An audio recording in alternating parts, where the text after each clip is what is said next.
संजय निरुपम यांच्यानंतर आता वायकरांच्या उमेदवारीला सुद्धा मनसेने विरोध केलाय। मनसे नेत्या शालिनी ठाकरे यांच्याकडून वायकरांच्या उमेदवारीला विरोध करण्यात आला आहे। निरुपम यांचा महाराष्ट्रद्रोही तर वायकरांचा भ्रष्टाचारी असा उल्लेख त्यांनी केला। मुंबई उत्तर पश्चिम मधून सेनेकडून वायकरांना उमेदवारीची शक्यता आहे। मनसेला धनुष्यबाणावर लढायला सांगणाऱ्यांना उमेदवार आयात करण्याची नामुष्की आली अशी टीका सुद्धा त्यांनी केली आहे।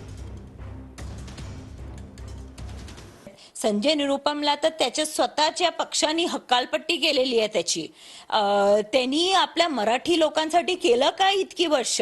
रवींद्र वायकर एकतर दल बदलू, तुम्ही आता ईडीची चौकशी झालेली आहे आणि त्यांना स्वतःच्या जोगेश्वरी विधानसभेमध्ये जिथे ते विद्यमान आमदार आहेत तिथे त्यांना विरोध आहे आणि आज आपण त्यांची खासदारकीची गोष्ट करतोय।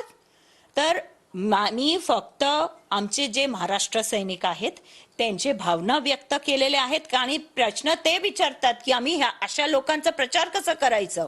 प्रत्येक कार्यकर्त्याच्या पदाधिकाऱ्यांच्या भावना असतात, हे निर्णय नेते मंडळी घेत असतात। त्याच्यामुळे नेते मंडळींनी एखादा निर्णय घेतल्यानंतर कार्यकर्त्यांना ते समजवत असतात। अजून कुठचाही निर्णय झालेला नाही मला जोपर्यंत माहिती आहे तोपर्यंत। ज्यावेळी निर्णय होण्याची शक्यता होईल किंवा निर्णय होईल तर त्यांचे नेते त्यांची समजूत घालतील। झाला तर